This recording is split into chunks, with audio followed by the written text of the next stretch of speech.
compartir la clase con mi maestro. Tengo una pantalla donde hay dos, che, hay un colado ahí. No, están repetidos. Son gemelos. Son gemelos y están tomando la clase desde Madrid porque quedaron volviendo de Tailandia varados en Madrid. Mirá. Bueno, eso se llama calavera no chilla, se llama. No nos quejamos.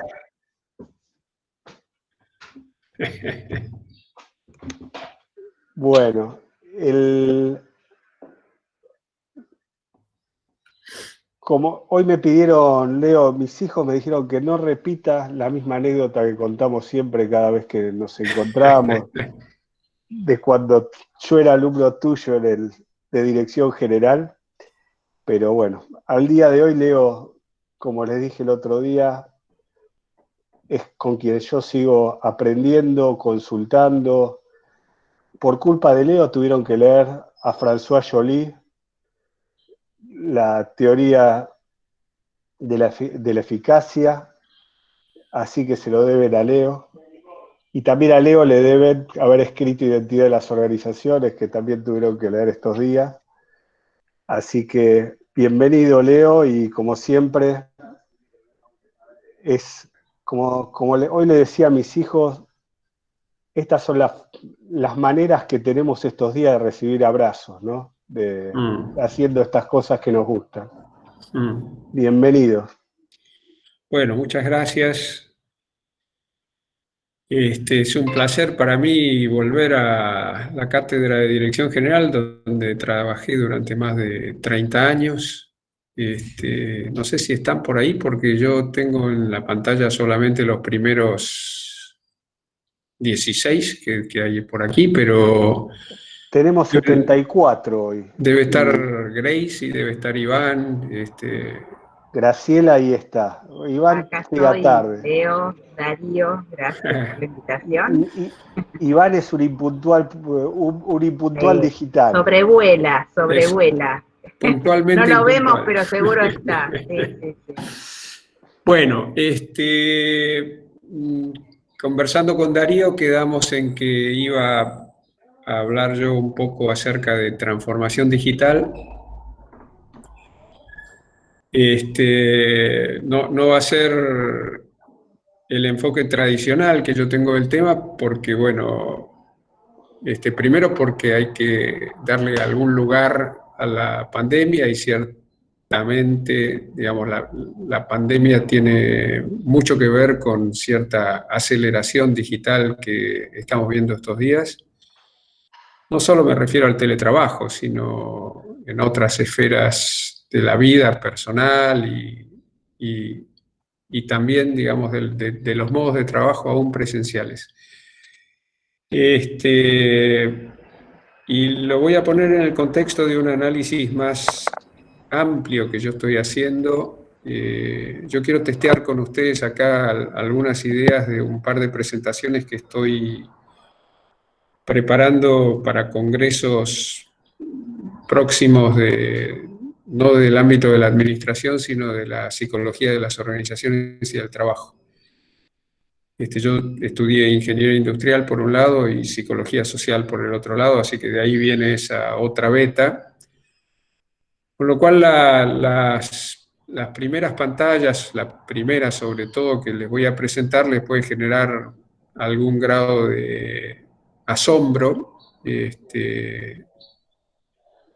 Es una aproximación a 10.000 metros de altura acerca de lo que está pasando, mirando, Darío les citó a François Julien, mirando desde la perspectiva de las transformaciones de largo plazo. Puede que tenga una buena dosis de fantasía. Me gustaría más que fantasía llamarlo prospectiva, tiene que ver, digamos, con un análisis relativamente sistemático de ciertas tendencias que se están dando en el mundo de la tecnología y en el mundo del ecosistema Tierra, Gaia, Así es que, bueno, lo voy a comentar con ustedes. En el resto de la presentación voy a hacer una analogía, les voy a pasar la agenda de trabajo, que la tengo por acá. Comparto pantalla con ustedes.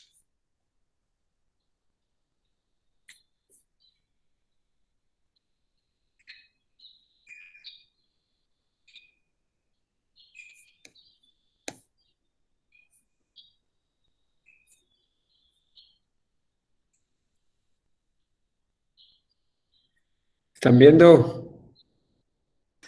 Sí, ahí se ve. Sí, ahí se ve. Perfecto. Ya se ve.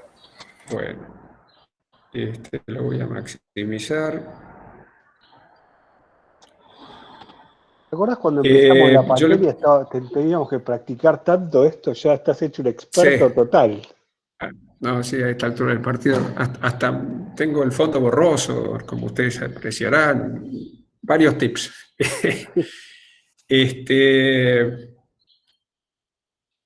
Le pregunté a Darío si ustedes habían trabajado el modelo de identidad de las organizaciones. Me dijo que sí, que para esta altura algo tendrían visto. Ya leyeron, ya trabajamos hasta cambio no planeado del libro de identidad de las organizaciones. Ok, y con, Todo no el sé, tema de con Grace, autoorganización. ¿cómo va Grace? Sí, teóricamente tienen toda la lectura de identidad, el marco de psicología social, sí, venimos bien. Falta justamente gestión de cambio, falta lo de diseño, pero bien con contenido. Está bien. Bueno, yo voy a hacer referencia entonces al modelo de identidad que desarrollamos originalmente con Jorge en el libro de identidad de las organizaciones, Jorge Etkin, pero también a posteriores desarrollos que yo hice, sobre todo en el libro de diseño de organizaciones, que acaba de hacer referencia a Grace, y algunas otras cosas que incluso no tengo publicadas. Y mi intención no es en esta presentación ahora, en esta parte, profundizar ninguna de estas cosas, sino eventualmente hacer una pasada que les deje a ustedes inquietudes, curiosidad, interrogantes, de modo tal de que una vez que yo haya terminado la presentación podamos conversar y ustedes me puedan contar qué es lo que les parece lo que yo les voy a presentar. Como les decía, la primera pantalla va a ser la de contexto, ponerle contexto a esto, utilizando una perspectiva ecosistémica y haciendo prospección en relación al ecosistema que nosotros componemos. Luego una pantallita que va a tener esta distinción que hace Julien entre transformación y cambio, para precisar un poco los términos y la relación entre ambos conceptos. Finalmente, hacer una analogía entre tecnología y pandemia, que yo estoy considerando aquí dos modos análogos de viralización. Piensen ustedes que hablamos con el mismo lenguaje, los antivirus de la tecnología y los antivirus de los remedios, así es que hay muchos puntos en común entre una cosa y otra, como vamos a ver. Y luego, entonces, sí, en particular voy a hablar de transformación digital y de transformación pandémica, obviamente siempre remitiéndome al ámbito de las organizaciones, o sea, no voy a abordar el ámbito social más amplio, si bien voy a hacer referencia a esto en la primera pantalla, y tampoco voy a abordar la transformación personal, que muchos de nosotros estamos viviendo a raíz de esta experiencia tan extraña de pandemia, aislamiento, distanciamiento, etcétera, etcétera. En esta primera pantalla, entonces, como ustedes ven ahí en el centro, yo estoy poniendo a la especie humana, y si miramos en el eje horizontal, hay dos conceptos. Uno que está ligado con lo que está pasando ahora en la pandemia, que es el de la microbiología, y en particular el mundo de los viruses. Este coronavirus obviamente no es el primero, ni va a ser el último que muta. Hay bichos de todas las especies, creo que son no sé cuánto, 360 millones o 3.600 millones de bichitos de estos, se me escapa el número exacto. Y nosotros como especie humana desde siempre tenemos una coevolución con con estas especies que integran nuestro ecosistema. Y del otro lado, hacia la izquierda, lo que tienen aquí es una palabra que fue codificada por un autor que se llama Kevin Kelly, en un libro no traducido al español que se llama Lo que la tecnología quiere, What Technology Wants, es en inglés, donde hace un análisis de la tecnología como una especie por derecho propio, especie en el sentido de especie humana, especie en el sentido de especies vegetales, especie en el sentido de especies biológicas, en el sentido que, y el libro de autoidentidad está basado en un enfoque de autoorganización. La tecnología, igual que las especies, en este momento, desde esta perspectiva de análisis que hace Kevin Kelly, que yo comparto, se produce y se reproduce a sí misma. Por eso dice ahí abajo, en chiquitito y entre paréntesis, que se ha autonomizado. Es que hay una transformación tecnológica en marcha que a mi juicio, y a juicio de tanta otra gente que me ha precedido, mucho más importante que yo, no está gobernada por nadie en particular. ¿Que hay gente que puede usufructuarla? Sí. ¿Gente que puede sacar provecho de ella? Sí. 5 compañías que se llevan el 50% de la torta de toda la transformación digital, sí. Pero en una mirada de más largo plazo, la tecnología viene evolucionando de una manera que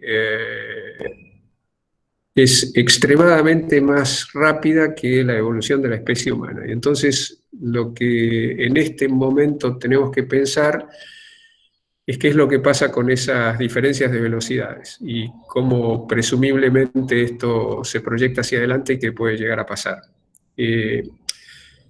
También, así como yo hablé de la coevolución nuestra con el mundo de la microbiología, también se habla de una coevolución de la especie humana con el desarrollo de la tecnología. Esto es, nosotros, hay determinaciones recíprocas, nosotros desarrollamos tecnología tanto como la tecnología nos desarrolla a nosotros. En particular nos da capacidades de hacer cosas, viajar en avión, en distintos medios. Marshall McLuhan hablaba de la tecnología como prótesis, de alguna manera que nos permite hacer cosas que nuestra limitación corporal no permitiría. Pero al mismo tiempo también el desarrollo de capacidades cognitivas, el desarrollo de la ciencia ha estado siempre muy ligado al desarrollo de la tecnología, en el sentido de que han aparecido, por ejemplo, los aparatos para ver lo infinitamente lejano a través del telescopio, lo infinitamente pequeño a través del microscopio, y eso ha incrementado nuestro conocimiento, que a su vez ha permitido que sigamos desarrollando tecnología. Y ahí, por tecnología, como ustedes se darán cuenta, no estoy hablando solo de la tecnología digital, sino que podría usar un código GNR, que es genética, todo lo que es ingeniería biológica, todo lo que es nanotecnología es la N, y R es robótica e inteligencia artificial. Estas 3, digamos, capas de la tecnología están soportadas por la tecnología digital. Todo eso es un conjunto que a mi juicio está evolucionando de esta manera autónoma e incidiendo sobre nuestra propia evolución, tanto como nosotros incidimos sobre esa evolución.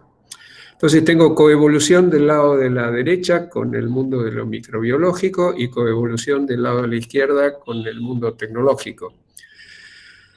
Arriba tengo, bueno, debajo de microbiología ven la palabra mutable, porque, bueno, obviamente lo que está pasando ahora es que los virus se están mutando y que parecería ser que se está acelerando la mutación de los virus. ¿Sí? Toda esta secuencia que estamos teniendo del SARS y de la gripe A y de la gripe avícola y todas esas cuestiones tienen que ver, parecería ser, con una fase donde es probable que las mutaciones microbiológicas adquieran un desarrollo exponencial, como lo tiene por otro lado el desarrollo tecnológico. Los que no estamos teniendo un desarrollo exponencial somos nosotros como especie humana en nuestras capacidades. Todos estamos alojados en Gaia. Gaia es en la mitología griega es la diosa de la tierra. Por Gaia piensen que me refiero, digamos, al sistema Tierra, y para hacerlo sencillito y que se entienda bien y omnicomprensivo, es todo lo que está por encima de la superficie de la Tierra, todo lo que está en la superficie de la Tierra y todo lo que está por debajo de la superficie de la Tierra. Por encima, notoriamente, la atmósfera y todo lo que está pasando a nivel de la incidencia de la tecnología y de la actividad humana en el calentamiento global, el efecto invernadero. En la superficie, notoriamente la tierra, perdón, el agua quiero decir, en la tierra, los mares y eventualmente todos los ríos, todo lo que tiene que ver con el agua dulce, y también allí algunas preocupaciones acerca de contaminación. Debajo de la tierra, todo lo que tiene que ver con minerales, todo lo que tiene que ver con restos fósiles, en fin. Y obviamente todas las especies biológicas, humanas, animales, vegetales, todo eso incluido. Y como ven ahí ustedes, abajo dice inmutable, porque si bien es cierto de que nosotros podemos perturbar a la Tierra como la estamos perturbando en este momento con nuestra actividad, esa perturbación no le hace daño a la Tierra, nos hace daño a nosotros. El sistema terrestre, que es nuestra casa, de momento es inmutable.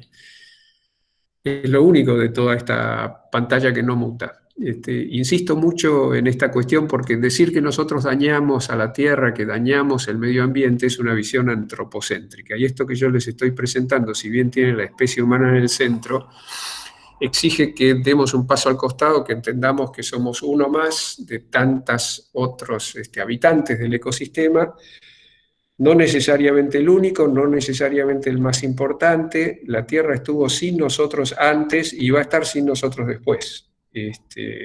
Se mide en una dimensión de millones, cientos de millones, miles de millones de años, y la especie humana se mide a más en alguna dimensión de una decena de millones de años. O sea que estamos en dimensiones temporales y procesos de transformación que son ciertamente muy diversos, muy distintos.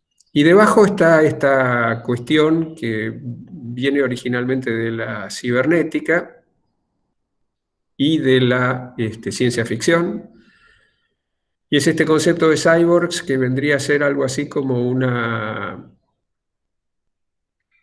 amalgama, una fusión entre la tecnología y la especie humana. Una película muy famosa y conocida que se llamó Blade Runner, otra, 2001, Odisea del Espacio, basada en un libro de Arthur Clarke. Son todas aproximaciones que fue haciendo la ciencia ficción, y esto que yo pongo aquí de transhumanidad debajo de los cyborgs quiere decir que, digamos, en esa fusión existe la posibilidad de que nosotros dejemos de ser lo que somos y surja una nueva especie que puede ser con algún componente biológico humano o puede ser enteramente tecnológico.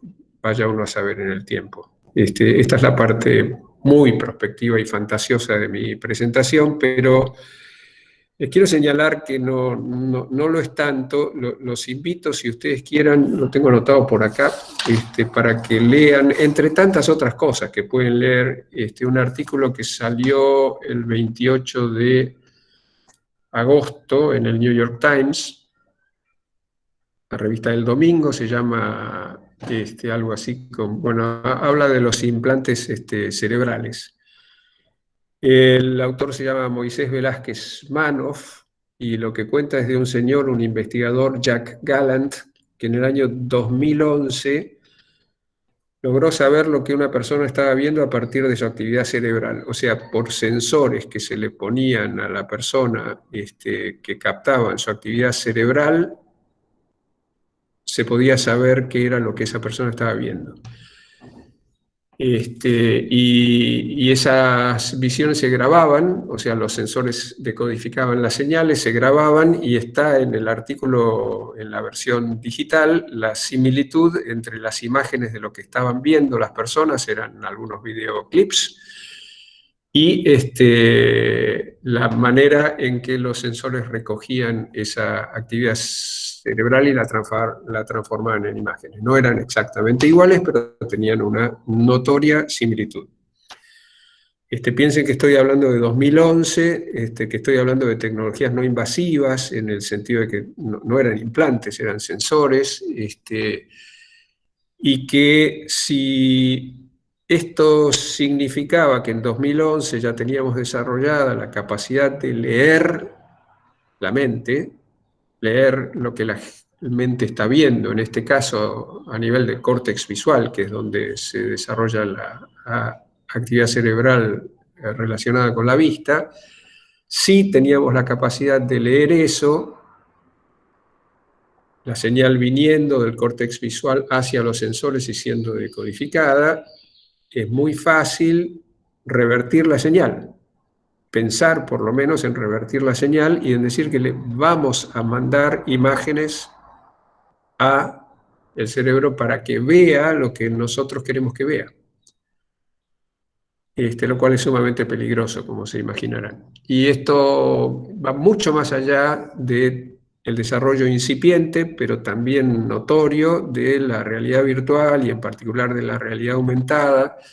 Es decir, si existe en algún momento la posibilidad de que para nosotros sea indistinguible, digamos, la realidad de la virtualidad, si no podemos distinguir lo que está pasando de veras de lo que está siendo proyectado, implantado o lo que fuere, esto realmente es un punto de quiebre en el desarrollo de la especie humana y introduce un grado de vulnerabilidad muy importante. Así es que, digamos, este es el contexto en gran escala. Ahora voy a bajar rápidamente. Quiero hacer solamente un señalamiento con respecto al Technium, que es todavía su alto grado de vulnerabilidad. Digamos, nuestro funcionamiento en conjunto con el Technium, si ustedes quieren, está basado en 3 infraestructuras. Una infraestructura física, que es la que nos está dotando, digamos, de energía eléctrica para que funcionen todos estos aparatos a través de los cuales nos comunicamos, entre tantas otras cosas que funcionan a partir de la energía eléctrica. Después está, digamos, esa sería la infraestructura de hardware, digamos. Después está la infraestructura de software, que eso tiene que ver, digamos, con todos los desarrollos, aplicaciones, sistemas, etcétera, etcétera. Está la conectividad en el medio de todos el hardware y la interoperabilidad del software. Y finalmente está la infraestructura social, que hace que nosotros como seres humanos colaboramos y nos comunicamos haciendo uso de todas estas tecnologías. ¿Se imaginan ustedes que si deja de funcionar la energía eléctrica, si deja de funcionar Internet, las consecuencias son gravísimas, ¿sí? Yo leí en 1970 más o menos, les estoy hablando de 50 años atrás, un libro que se llama Destrucción, escrito a mediados del siglo pasado, 1950, por un autor, René Barjavel, donde se cortaba la luz. En ese mundo se cortaba la luz. Nunca se supo por qué. El hecho es que se corta y el efecto es devastador. Deja de haber producción, el consumo se torna inviable, no hay alimentos, nosotros no podemos trasladarnos, no podemos procurarnos nuestros propios alimentos, etcétera, etcétera. Y ahora estoy leyendo, curiosamente, un libro, tampoco está traducido, se llama Infinite Detail, Detalle Infinito. El autor es un señor que se llama Tim Mohan, y cuenta, digamos, es un enfoque bastante semejante, pero donde efectivamente lo que ocurre es que un grupo de hackers destruye la red, la destruye literalmente, digamos, en su software y en su hardware. Y bueno, los efectos son muy semejantes. Así que Digamos, así como tenemos estas vulnerabilidades que hoy se están poniendo de manifiesto a través de la pandemia, vulnerabilidades biológicas, tenemos un set de vulnerabilidades tecnológicas, producto de la propia vulnerabilidad del technium, que son igualmente preocupantes y que exigen, y esto va a ser importancia a nivel de la consideración de lo que es la gestión del riesgo, ¿sí? Tanto el riesgo biológico como el riesgo tecnológico. Y aquí en particular en el riesgo tecnológico, y ahí sí me voy a referir más a las organizaciones, todo lo que es ciberseguridad. Bueno, entonces después de estas ideas fantasiosas y más voladas, bajemos un poquitito más a tierra. Transformación y cambio, que es lo que yo les había señalado, aquí está la fuente de François Jullien. La transformación, dice Jullien, es global, se extiende en la duración, progresiva y continua, necesita siempre un desarrollo, dicho de otra manera, es un proceso. No remite a un sujeto designado. Este es el concepto más difícil de asimilar, que es, digamos, es sin sujeto, ¿no? O por lo menos no hay un sujeto designado, no hay nadie que la gobierne, sino que procede discretamente. Esta palabra discretamente está prefigurando un libro posterior que Jullien escribió, que si les interesa esta perspectiva, el que Darío les mencionó se llama Tratado de la Eficacia, pero este otro más directamente se llama Las transformaciones silenciosas. Y es mucho de lo que está pasando ahora en la pandemia, que la pandemia lo que permite es visibilizar fenómenos como el de la educación a distancia, que ya venían ocurriendo desde hace muchísimos años, no muchos, sino muchísimos. Entonces procede discretamente por influencia de una manera envolvente. Cargada de sentido y penetrante significa que afecta sustantivamente nuestros modelos mentales. Por lo tanto, no se ve transformaciones invisibles y lo que sí podemos ver son los resultados. La acción, gestión de cambio, por el contrario, es momentánea. Momentánea en la escala de tiempo de la transformación. Si la transformación son decenas o centenas de años, un cambio de 1 año, 2 años, 5 años es nada en relación a esa otra escala de tiempo. Suele ser local, aun cuando estamos en un mundo globalizado, y remite explícitamente a un sujeto que puede ser colectivo. Esto lo voy a retomar cuando hable un poquitito más adelante de gestión de cambio, pero de lo que se trata entonces es si la transformación tiene este carácter global, este carácter de largo plazo, y además hay acá una palabra que yo no puse, pero Jullien la caracteriza como ineluctable. Ineluctable es un sinónimo de inexorable, y no la podemos modificar porque tiene su propia genealogía y tiene su propio devenir y es sin sujeto, como dice allí. Entonces lo que nosotros podemos hacer es hacer prospectiva de manera tal de entender hacia dónde va esa transformación y navegar ese cauce, si me permiten la analogía, la metáfora, procurando que esa navegación sea en beneficio nuestro, en beneficio de nuestras organizaciones, en cumplimiento de los propósitos que tenemos como seres humanos o como organizaciones o como sociedad. Esa es la relación, digamos, entre transformación y gestión de cambio, ¿sí? Entonces, desde esa perspectiva, yo quisiera empezar hablándoles de las transformaciones que tienen que ver con este análisis que les propongo, y como van a ver ustedes son análisis dentro de lo que son mundos recursivos, o sea, mundos que están incluidos dentro de otros mundos, que están incluidos dentro de otros mundos, transformaciones que están incluidas en dimensiones más amplias, que a su vez están incluidas en otras dimensiones. De lo primero de que se trata es que tenemos una transformación ambiental y social en curso, es AIS. Dos referencias, calentamiento global para decir ambiental, y social puedo decir la transformación de la familia, puedo decir la transformación de las relaciones de género, cosas que están pasando hoy día notoriamente. Esas son transformaciones sociales. Fíjense que no estoy hablando de transformación acá digital.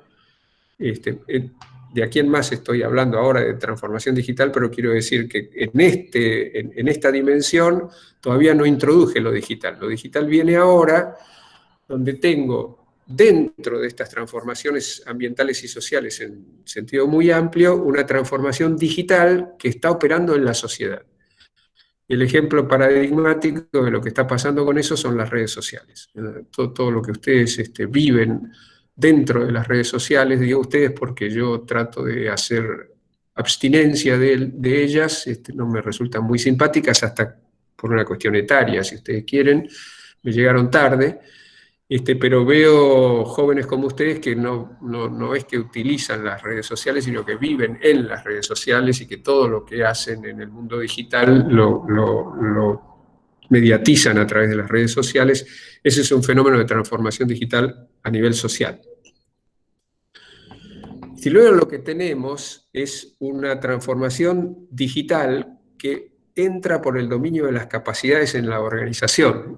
Me refiero a todo el desarrollo de sistemas, como pueden ser los ERPs, tipo SAP, Oracle o los que fueren. Me refiero a los CRMs. Estos son, digamos, los grandes sistemas que operan, digamos, en tiempo real, con una única base de datos, pero también podría referirme a todo el desarrollo de las aplicaciones móviles y a toda la interactividad que se genera a partir de las mismas y la posibilidad de que se constituyan comunidades de usuarios y que se constituyan comunidades de práctica, y que, etcétera, etcétera. Todo eso es tecnología que se mete adentro de la organización muchas veces, y esto créanme que yo he hablado con muchos CEOs, no CIOs, sino CEOs, gente que dirige grandes organizaciones, preguntándole qué pensaba y por qué estaba introduciendo determinado tipo de tecnología, y las respuestas que tuve en muchos casos son porque es la norma, es la normalidad, porque toda mi competencia lo está haciendo. No sé muy bien qué es lo que voy a obtener de un CRM, pero sé que todos los que están al lado mío lo están haciendo. Quiero decir que muchas veces entra la tecnología por el dominio de las capacidades sin que tenga un propósito explícito, por lo menos a nivel de lo que es la relación con el modelo de negocios. Y luego eventualmente se va configurando esa relación entre capacidades y propósitos, pero muchas veces no termina de configurarse, y entonces ocurre, como ustedes saben, que se incorporan sistemas o que se incorporan aplicaciones cuyas funcionalidades se usan en un porcentaje muy bajo, pero muy bajito, 10-15% del total de las funcionalidades, y el resto se ignora, se desechan, no se sabe qué es lo que pasa con eso. En el medio, como se imaginarán ustedes, está la transformación organizacional producto de la transformación digital. Perdón por todas estas siglas que los pueden confundir un poco, pero entonces en el centro tengo transformación digital ingresando por el dominio de las capacidades de la organización. Después tengo la transformación organizacional, que es producto tanto del impacto que tiene esta transformación digital que entra por el dominio de las capacidades, como de la influencia de la transformación digital social. Verbigracia. La generalización del uso de las redes sociales, Facebook, a entrar en Instagram, etcétera, etcétera. A esto me refiero. Entonces, fíjense lo que pasa, digamos. Yo tengo impactos de las transformaciones ambientales y sociales sobre el dominio de la transformación organizacional.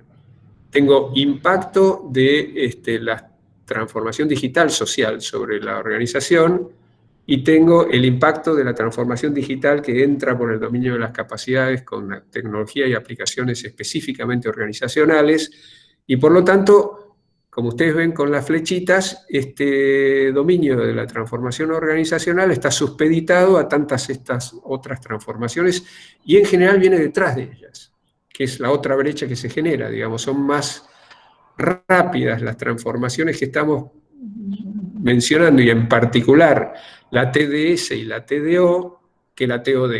Y entonces allí también se genera una brecha que lo que lleva muchas veces es a que la organización desaparezca, porque el ejemplo es la industria discográfica, ¿sí? Todo lo que era discos, música, etcétera, etcétera, fue evolucionando del vinilo al CD, del CD a el MP3, del MP3 hoy al streaming. Cantidad de empresas desaparecieron en el medio porque no han podido asimilar ese ritmo de cambio.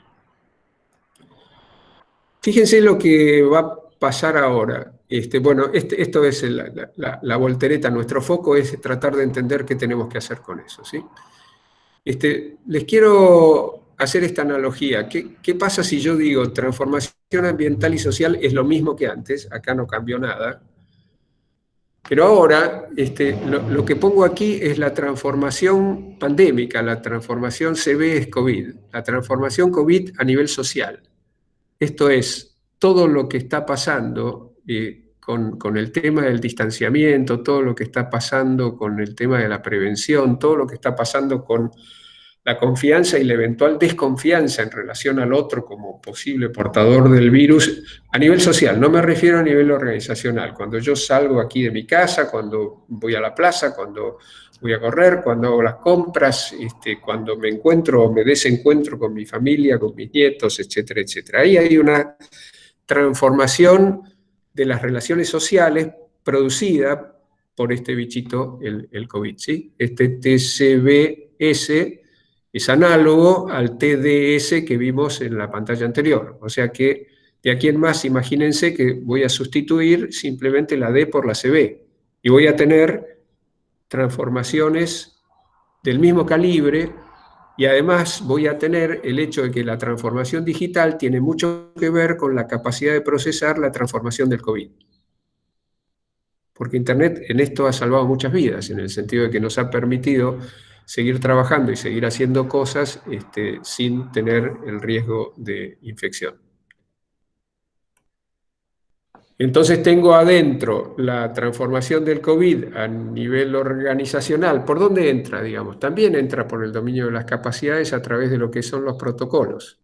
La palabrita protocolo es una palabra que se ha extendido en la jerga, en el léxico, es lo que antiguamente se llamaban las normas y procedimientos que todas las organizaciones están obligadas a cumplir a partir de la existencia de la pandemia. Y en particular, cómo van cambiando esos protocolos en la medida en que van cambiando las fases de la cuarentena. Y entonces tengo allí en el medio cómo las organizaciones, y eso lo vamos a ver a través del modelo de identidad en alguna pantalla que sigue, cómo las organizaciones están también en una especie de fuelle, apretadas por todas estas transformaciones, y esto que está aquí en amarillito naranja es la transformación organizacional a partir de la existencia del COVID y de las transformaciones que genera a nivel social y dentro de lo que son los protocolos y las normas que se les imponen a las organizaciones. Esas normas son de carácter coercitivo, por eso subrayo la palabra imponen. La adopción de nueva tecnología eventualmente, si bien yo lo ligué con la normalidad, en el sentido de todo el mundo lo está implementando, sigue siendo una prerrogativa de la propia organización.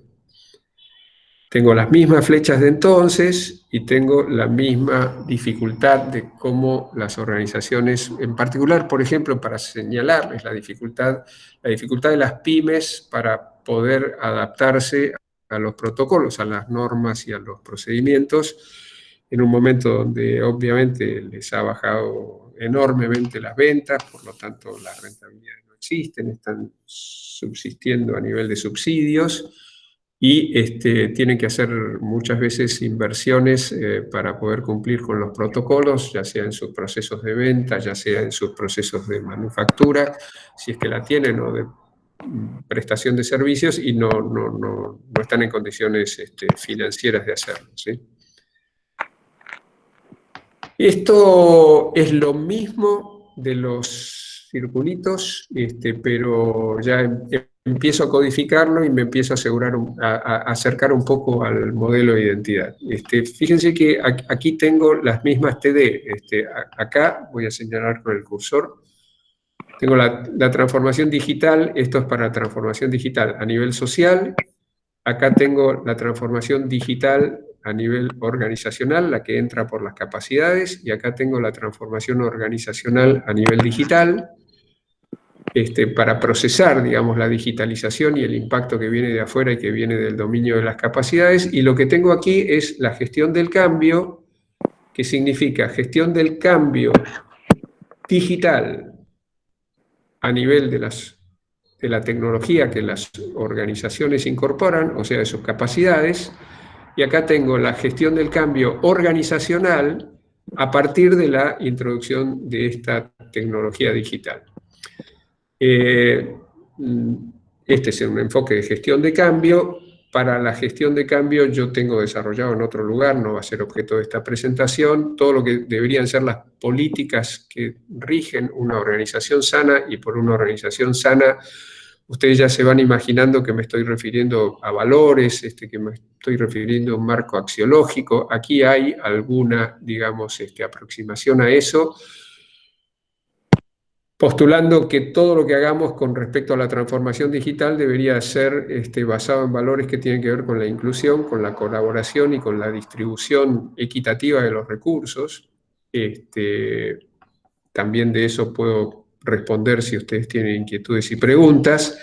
Y aquí abajo, esto es un marco conceptual de análisis de todo lo que tiene que ver con las relaciones entre la tecnología digital y los negocios, que se llama de arquitectura empresarial, que si les interesa ese tema se los recomiendo mucho porque es un marco que permite resolver y machear esto que yo les acabo de señalar, que en conversaciones con CEOs veo que no está resuelto, que es cómo junto transformación digital, tecnología digital con modelo de negocios.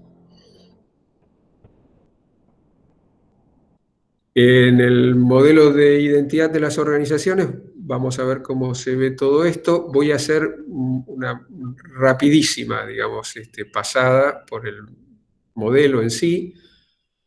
Toda organización es un conjunto de propósitos complementarios y antagónicos entre sí, basados en diferentes racionalidades. Toda organización está compuesta, digamos, por un conjunto de relaciones entre individuos en procura de cumplir con las prescripciones de sus respectivos roles, y esto está regido, ligado. La lógica del dominio de las relaciones tiene que ver con el poder, y lo que tengo aquí es las capacidades. Fíjense que no dice recursos, sino que lo que me interesa no es tener el recurso, sino la utilización de ese recurso, la capacidad de utilizar ese recurso. Esa capacidad es una capacidad cognitiva, tiene que ver con un saber hacer, tiene que ver con un saber utilizar, por eso aquí la cuestión del usufructo. Identidad es lo que permanece invariante en la relación entre todos estos dominios a lo largo del tiempo, y eso da pie. Ustedes en identidad, si leyeron identidad, aquí tienen procesos. Este es el proceso de productividad, este es el proceso de capacitación y este es el proceso de adjudicación y asunción de roles. Yo en publicaciones posteriores y en particular en el libro de diseño les he adjudicado esto dimensiones de la gestión. Esta es la dimensión administrativa ligada con los procesos de productividad, la dimensión cognitiva ligada con los procesos de capacitación y la dimensión sociopolítica ligada con los procesos de adjudicación y asunción de roles, y en particular con los conflictos que se producen al existir multiplicidad de propósitos basados en racionalidades diferentes y la lógica del poder como para poder arbitrar y resolver esos conflictos en esta dimensión sociopolítica de la organización.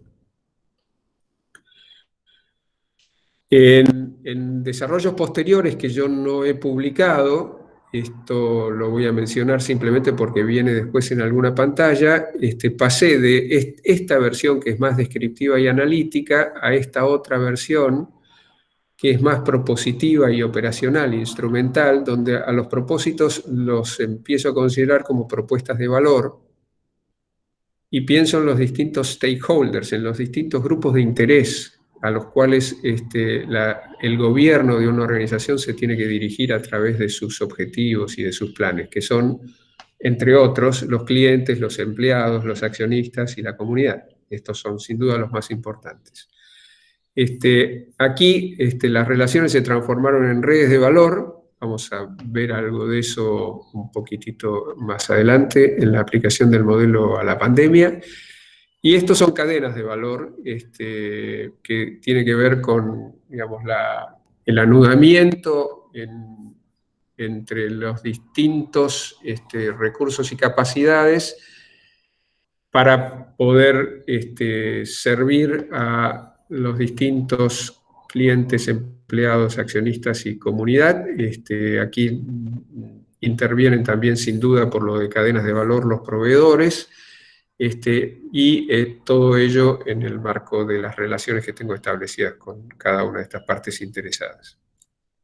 Perdón por la rapidez, supongo que ustedes algo de esto conocen, y estoy esperando cuando dialoguemos que me puedan hacer todas las preguntas que necesiten y los comentarios. Fíjense que el dibujito que tengo, así como aquel de las elipses era enteramente análogo entre lo digital y lo pandémico, aquí tengo exactamente lo mismo. Tengo aquí lo que son la transformación de COVID a nivel social, tengo la transformación de COVID a nivel organizacional, que entra por los protocolos. Estos son los equipos de protección y seguridad. Esto es la distribución de los espacios físicos que permitan cumplir con las normas de los protocolos en cuanto a distanciamiento, a más de todo lo que imponen los protocolos. Este es entonces el TCB para la organización. Y aquí estamos con la necesidad de preguntarnos, bueno, cómo se transforman las organizaciones a través de esta perturbación que están sufriendo por efecto de lo que se les impone como la necesidad de desarrollar capacidades a los efectos de mitigar los efectos de la pandemia, ¿sí? Y también hay una axiología aquí. También esto está regido por valores. En este caso, no es que no valgan los otros valores que tenía acá de integración y de equidad, o de integridad, de inclusión y de equidad. Si quieren, súmenlos, pero estos son los valores específicos que tienen que ver con el tratamiento de la pandemia, que es prevención, que es cuidado, que es cercanía. Y lo estoy poniendo cercanía entre comillas, porque encuentro que hay...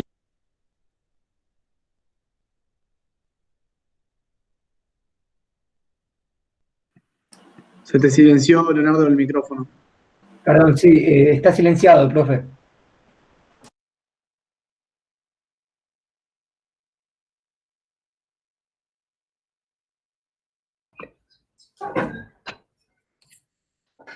Leo.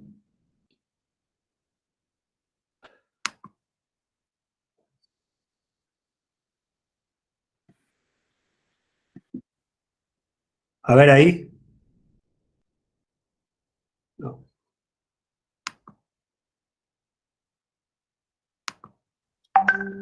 Ahora estoy. Disculpen, no sé qué toqué. Entonces tengo que compartir nuevamente.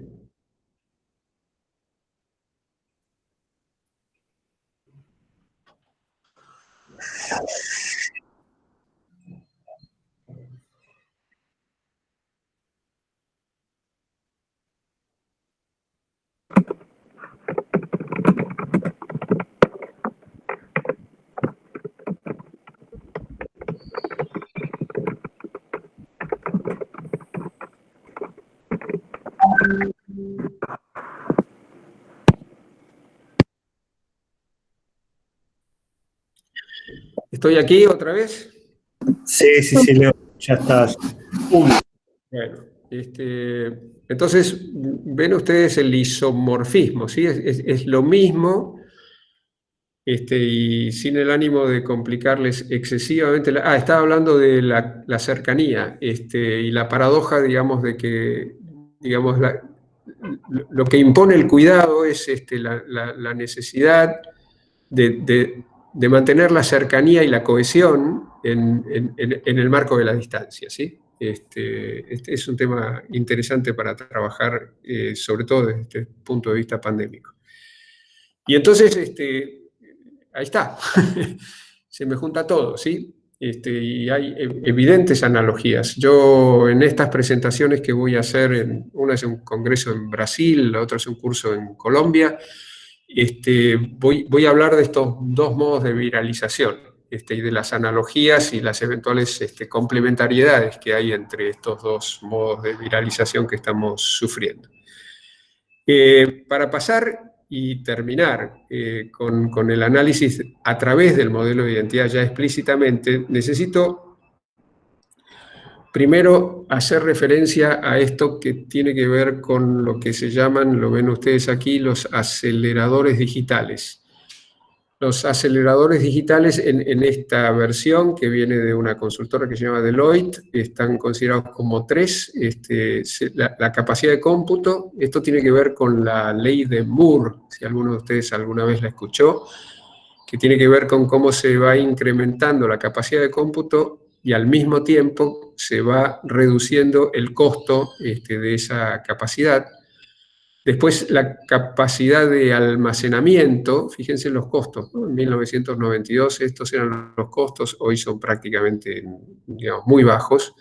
Almacenamiento y de ancho de banda. Este tiene que ver con conectividad, este tiene que ver con la nube en particular, y este tiene que ver con capacidad de procesamiento, que es vital para el desarrollo de lo que es inteligencia artificial. Estos 3 aceleradores digitales están provocando esto. Hay mucha gente que lo está analizando. Los costos marginales tienden a 0, como ustedes ven aquí. Y entonces, si los costos marginales tienden a 0, ustedes que son economistas, gente de ciencias económicas, sabe que la utilidad marginal tiende a infinito. Y que por esto están ganando tanto dinero los Amazons y los Facebooks y los Instagrams y los Googles y los Microsofts de este mundo, ¿sí? Y es un negocio de escala y entonces tiene esta característica además que en inglés se llama, bueno, lo digo en castellano, el ganador se lleva todo, ¿no? Este es un escenario que hay que entender muy bien para darse cuenta de después cómo uno quiere jugar, digamos, el juego de la transformación digital y dónde se quiere ubicar. Vuelvo entonces al modelo de gestión. Fíjense que aquí tengo transformación de propuestas de valor, tengo transformación digital en la organización, la vieja, digamos, el que entra por el dominio de las capacidades. Acá tengo la transformación en las relaciones a partir de esta digitalización. Y fíjense lo que pasa, digamos. Por un lado, lo que tengo es transformación de las capacidades a partir de los aceleradores digitales, estos que acabamos de ver.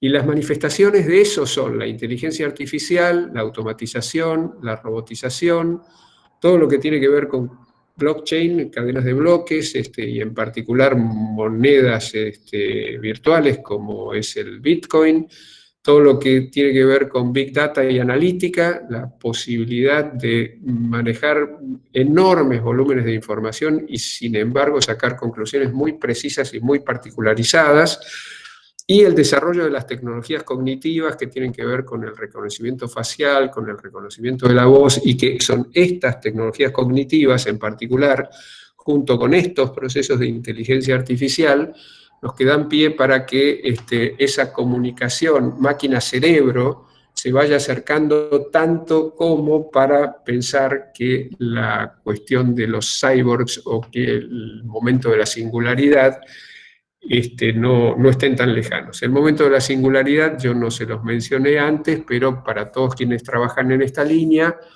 es el punto en el cual la inteligencia artificial va a superar a la inteligencia humana. Y hay una universidad virtual, si ustedes la quieren consultar, que trabaja sobre esta línea, que se llama Singularity University. Y hay mucha bibliografía, digamos, a este respecto. Entonces, viene de acá, impacta acá, antes que yo tenga propuestas de valor, antes que yo tenga propósitos, porque este proceso está autonomizado, porque como decía algún cliente mío que yo tuve en la parte, he trabajado bastante con empresas de tecnología informática, y él me decía, nosotros tenemos la solución antes que el cliente sepa que tiene el problema. algo de eso refiere a lo que estoy hablando por la automatización y la autonomización. Eso impacta aquí en la transformación de los modelos de negocios y de las propuestas de valor. Y esto significa la necesidad de pensar en que tengo que verme como parte de lo que son los ecosistemas organizacionales digitales. Y tengo que entender, digamos, cómo gestiono, gobierno mi organización en un modelo mucho más abierto y mucho más dependiente de otras partes interesadas que lo que antiguamente solía ser. Piensen ustedes en todo el desarrollo de las plataformas, piensen en un almacén hoy día que tiene que vender a través de Rappi, que tiene que vender a través de una tarjeta de crédito que financie la operación, que tiene que, en fin, no hay nadie que quede afuera de repensarse en relación con ecosistemas organizacionales digitales y no solamente tener un enfoque centrado en la propia organización a nivel de establecimiento de objetivos y de propósitos, ¿sí? Y aquí arriba lo que tengo es la transformación de las relaciones en la organización a partir de la transformación digital. ¿Se acuerdan? La TRD, que está acá, que es parte de la TOD. Estas dos, la TRD y la TPB, son parte de la TOD. Los voy a volver locos, van a soñar conmigo ya en la noche. ¿Cuáles son esas manifestaciones? Hay en muchos de procesos de cuantificación, todo se mide en función de indicadores, las evaluaciones de desempeño recurren hoy día a, digamos, ver qué es lo que anda pasando con la actividad de las personas en los sistemas colaborativos como Teams o como Slack o como, bueno, Trello, todos estos. La cuestión de la incidencia de las redes sociales externas e internas a la organización, las plataformas, el hecho de tener que, por ejemplo, contratar software a través de plataformas, cosa que están haciendo muchas organizaciones, ya no están contratando una empresa directamente, no están contratando un programador directamente. Keycoder es una de las plataformas que trabaja en esto y después, si les interesa, les puedo dar ejemplos de mis clientes, de qué está pasando a este nivel. El tema de streaming, el tema de realidad virtual que ya mencioné, muy ligado al tema de los videogames. Y acá en particular, tensiones digitales que curiosamente son las mismas que vamos a ver en la pandemia. ¿Por qué? Porque nos imponen estas mismas contradicciones entre lo presencial y la distancia, entre lo sincrónico y lo asincrónico, y entre el trabajar online y offline. Esto es sumamente interesante para pensar en qué es lo que va a pasar con el diseño de los sistemas de teletrabajo y también lo que va a pasar con el diseño de los sistemas educativos. Nosotros en esta modalidad estamos trabajando mucho con una forma de comunicación sincrónica, pero no estamos aprovechando todavía la relación que se puede establecer entre lo sincrónico y lo asincrónico. En esta modalidad, utilizando estas herramientas tipo Meet, tipo Zoom o similares, ¿sí? Así que bueno, ahí tienen el análisis, ahí aparecen las tres dimensiones. No lo voy a desarrollar ahora, pero correspondientemente tiene que haber agendas en cada una de estas dimensiones para poder trabajar y procesar los requerimientos que surgen de todas estas transformaciones que estoy señalando acá. ¿Qué va a pasar cuando me voy a la pandemia? Y bueno, va a pasar algo semejante. Vuelvo a tener mi modelo de gestión. Ahora voy a entrar acá porque lo primero que pasa es que la pandemia impacta en nuestras estructuras de significación. Yo estoy seguro que a ustedes les debe haber pasado lo mismo. Yo leí el bichito del coronavirus en diciembre, creo yo. Bueno, otro bicho más que anda dando vueltas por ahí por China. No era el primero. Sí, me tuve que vacunar en el año 2012, creo que fue, no sé, pero no parecía, ¿sí? Hay acá en la dimensión cognitiva una cosa que se llama la dialéctica entre la estructura de significación y el acontecimiento. La pandemia, el bichito, el coronavirus, es un acontecimiento que se resiste a ser significado con las estructuras de significación que nosotros teníamos. Yo me fui de vacaciones, anduve dando vueltas por allí, estuve en Centroamérica, pero terminé antes de venir para acá, volví el 6 de marzo, para que tengan una idea de la fecha, viniendo desde Miami, ciudad internacional de alto grado de confluencia de gente de todas partes del mundo, ya pasando, digamos, por los restaurantes y más aún por el aeropuerto y más aún en el avión, con cierta inquietud en relación a lo que me podía pasar. Como ustedes me ven, yo soy grupo de riesgo. Me tuve que poner en cuarentena ahí nomás. A los 2-3 días Estados Unidos apareció como un lugar desde donde había que ponerse en cuarentena. O sea que yo estoy en cuarentena desde el 10 de marzo. 7 meses largos, ¿no? Ya, o por ahí le anda. Va a ser dentro de poquito. Entonces, lo que quiero decir es que lo primero que hay es una ruptura de las estructuras de significación. Entonces, por eso empiezo por acá, por la dimensión cognitiva. A esto se le junta el riesgo cibernético porque la intensificación del uso de tecnología digital, la aceleración del uso de tecnología digital, la aceleración de las transformaciones digitales en el marco de la pandemia, obliga a que reconsideremos todos los protocolos que tienen que ver con ciberseguridad y los reajustemos y los recalibremos, ¿sí? Después están acá, estos se llaman riesgos psicosociales en el trabajo, que es el impacto afectivo, la angustia, la vulnerabilidad y toda la cuestión, digamos, emotiva, emocional, en torno de lo que nos está pasando.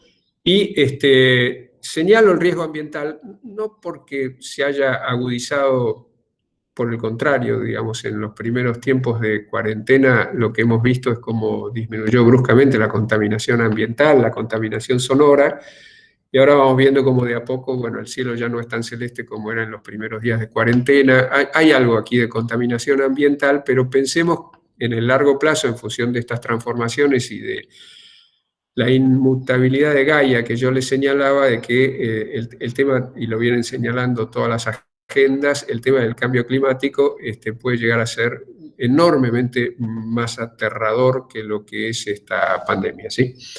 Así que por eso va allí la cuestión de lo ambiental. Lo primero que ocurre a nivel de propuestas de valor y de propósitos es que las organizaciones salieron, digamos, a procurar la continuidad de las operaciones, las que pudieron. Otras, simplemente por cuestión de cuarentena, tuvieron que dejar de operar de la noche a la mañana. Muchas de ellas tuvieron que desarrollar los nuevos modelos de negocio, en particular todo lo que tiene que ver con las formas electrónicas de comunicación, con los clientes, con los proveedores, con el Estado, etcétera, etcétera. Piensen, no estoy hablando solo de empresas privadas, la justicia ha tenido que, digamos, acordar nuevas formas de operar, y porque si bien hubo una feria judicial extraordinaria, de todas maneras ciertas cosas se siguieron tratando, y yo, por cuestiones personales, he visto cómo está funcionando la justicia a distancia, en algún caso razonablemente bien, en otros casos lamentablemente muy mal. La pregunta por la rentabilidad, empresas que no solo las que cerraron, sino aún las que están operando a un mínimo de su capacidad instalada, son muy pocas las que han logrado, digamos, usufructuar este momento, por así decirlo, y tienen que ver muchas veces con el hecho de ser esenciales para el funcionamiento de la sociedad en el transcurso de la pandemia, pero esta pregunta por la rentabilidad e incluso lo que hoy se llaman empresas zombies, ¿no? Que son empresas que están existiendo pura y exclusivamente en base a subsidios, con la gran incógnita de qué es lo que va a pasar cuando esos subsidios dejen de existir. De aquí nos vamos a, si yo tengo este riesgo biológico, tengo este riesgo cibernético, si tengo que procurar seguridad biológica, si tengo que procurar seguridad cibernética, tengo que tener metodologías de gestión de riesgo. No todas las organizaciones las tienen, las más grandes eventualmente sí, y las tienen asociadas muchas veces las multinacionales al tema de compliance, la ley Sarbanes-Oxley y una serie de cuestiones que tienen que ver con cumplimiento de normativas de orden financiero, de seguridad a nivel de procedimientos que eviten lavado de dinero y todas esas cosas, pero yendo de ahí para abajo, no hay muchas empresas, incluso grandes empresas, que tengan de manera sistemática implementadas metodologías de gestión y riesgo. Todas ellas son relativamente semejantes, tienen una fase de identificación del riesgo, tienen una fase de evaluación, tienen una fase de mitigación, de evitación del riesgo, y tienen una fase de control, que es si aún con todo lo que yo identifiqué, evalué y eventualmente previne, el riesgo ocurre, tengo que saber y tengo que tener mis planes B, mis planes de contingencia. Esto de cumplimiento tiene que ver con esta cuestión del cumplimiento de los protocolos, en particular en la pandemia. La gestión de la movilidad de los empleados, que se introduce a partir del hecho de que la mayor parte de ellos, no siendo esenciales, no puede usar el transporte público, no es menor este tema. Como ya mencioné antes, la gestión del espacio físico, siempre, digamos, esto metido dentro de las prácticas y metodologías de gestión de riesgos, ¿sí? Y la cuestión de la regulación ambiental, que tiene que ver con esta otra historia que yo les señalaba, que no podemos dejar de considerar que se viene. El tema del teletrabajo, las metodologías ágiles, que es otra capacidad que las organizaciones están incorporando, aun cuando no lo sepan, porque, bueno, viniendo de la industria del software, alguno de ustedes seguramente sabe que existen, digamos, estos nuevos modos de trabajo, donde se trata de lanzar al mercado una cosa que se llama MVP, que es el Minimum Viable Product, un producto mínimo viable, y que después se va, digamos, mejorando en los sucesivos releases y actualizaciones, etcétera, etcétera. Eso se ha trasladado también, digamos, a la agilidad en términos de gestión de procesos, a la agilidad en términos de consecución de objetivos, y hay metodologías para, digamos, facilitar que ello ocurra, que no son simplemente, como aquí estuvimos muchos obligados a hacer, salgamos corriendo y veamos qué es lo que podemos hacer, sino hacerlo de manera sistemática. Y las herramientas colaborativas que estuve ya señalando antes, que también se han intensificado en el uso en el transcurso de esta pandemia, y que asimila esto a todo lo que tiene que ver, ¿se acuerdan de la colaboración en la transformación digital? O una relación más de íntima conexión entre la transformación de la pandemia y la transformación digital a nivel organizacional. En la agenda administrativa, solo por poner un ejemplo, hay un montón de cosas para hacer acá, pero toda la cuestión de la consecución de los subsidios, el ATP y en fin, todo lo que el gobierno está procurando dar para mitigar el daño que la pandemia produce, el acceso a créditos blandos, que también están regulados por el Estado.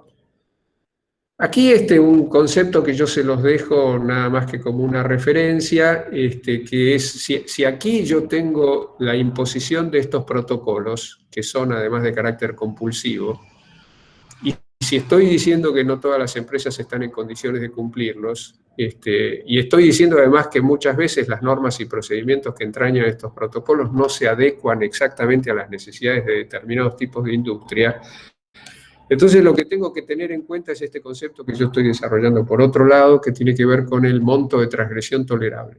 Es decir, cómo manejar la necesaria, si me permiten subrayar la palabra, transgresión que implica la imposición de un protocolo que no considera la particularidad de mi organización, de mi empresa, de mi industria.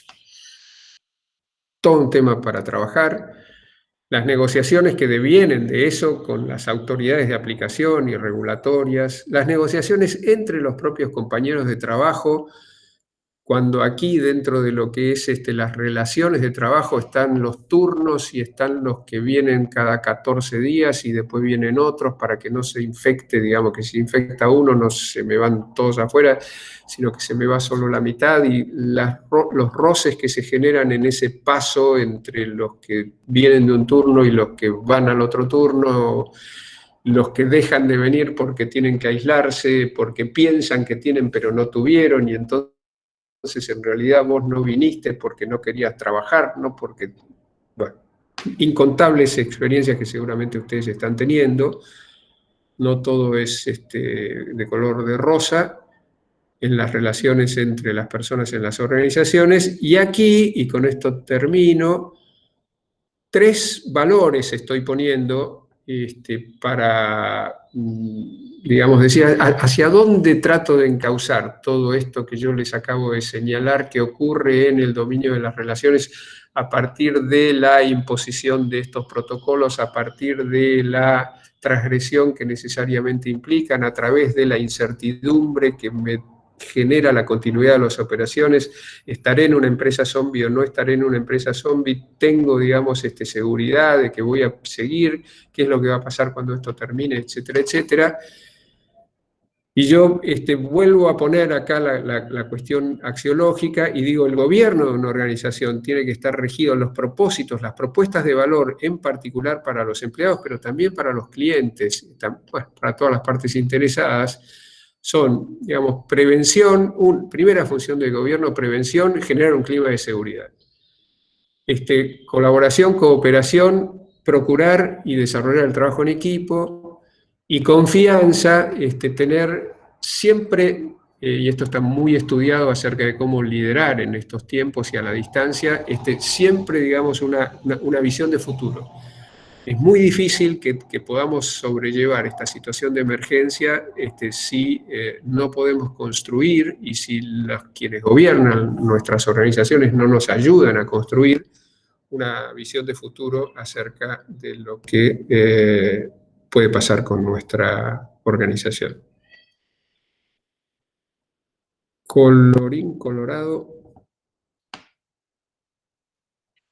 Leo. 1 hora, sí. La verdad. ¿Dejo de compartir? Sí. Así los veo. Quiero ver las caras. Nos dejaste mudos a todos. Pobre Estamos gente. respirando, básicamente. Ya, ahora voy a empezar a respirar yo. Aparte, está buenísimo porque ahora todas las siglas, estas TDO, TDR, TCBO. Pregunta de parcial. Sí, de acá sacamos un apunte para los míos que están por ahí. Esto va al parcial, pero así, derechito. Me van a matar. La verdad que nada, cada vez que se te escucha, seguimos aprendiendo un montón, y además lo bueno es que vos seguiste aprendiendo un montón. Cada vez más. Y está bueno. Impresionante la vuelta, sí, impresionante la vuelta de tuerca, pero no una vuelta de tuerca, sino una presentación, digamos, contundente, o sea, no se escapó nada, integrado todo y lo que visibilizás, ¿no? Es diferente a lo que venimos escuchando, ¿no? Cuando hable dentro de 2 meses, él se habrá dado cuenta que algo se le escapó. Sí. Y lo va a enriquecer mucho más. No, ustedes no saben. Si supieran todo lo que yo tengo con esa primera pantalla que les mostré, si supieran. Pero déjenme escuchar a los estudiantes, porque ustedes son mis socios, auspiciantes. Sería raro que dijeran otra cosa, pero me interesa la opinión. Sí, no sé si se bajó a Diana Krochik, que el otro día la escuché en la tele, prendí la tele y la escuché, está en un grupo de... Ahí estás, escuché en la tele el otro día y fue una alegría escucharte cuando hablando en el grupo que habló de la ley de humedales con el tema de consciente colectivo en la Comisión de Ambiente Humano. Sí, estuve representando, yo formo parte de un espacio de activismo y militancia socioambiental, de hecho, mucho de lo que estuvo hablando recién Leonardo, nada, era un montón de cosas que me interesan un montón, todo esto que habló más al principio, del origen de la pandemia, etcétera, estoy como militando mucho por eso en lo socioambiental, y el otro día, el viernes pasado, estuve representando a Consciente Colectivo, que es este espacio, en la informativa de diputados y diputadas de la Comisión de Recursos Naturales. ¿Quieres hacerle alguna pregunta? con todo esto, ¿querés hacer una pregunta a Leo o querés hacer un comentario?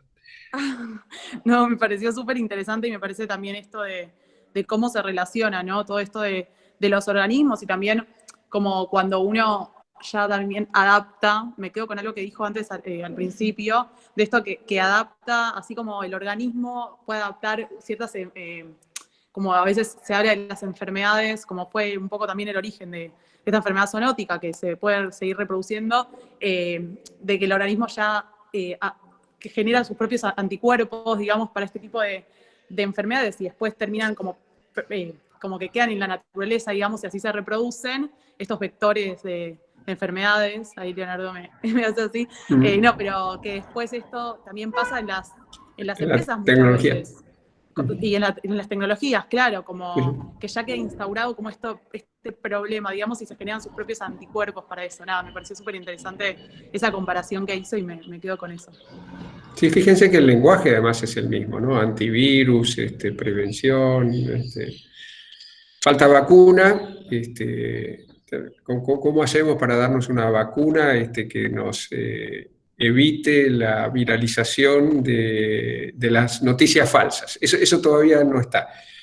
Pero sí hay algunos antivirales para las noticias falsas. Hay muchas analogías entre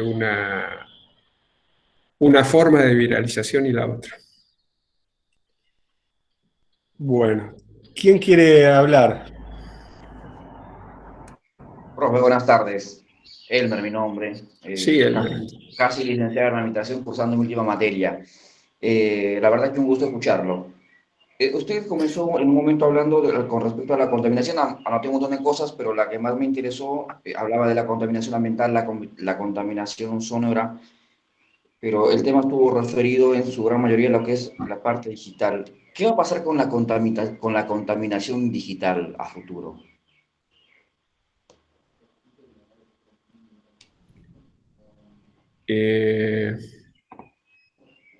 Tenés que tener en cuenta, Elmer, que le estás preguntando a un escéptico.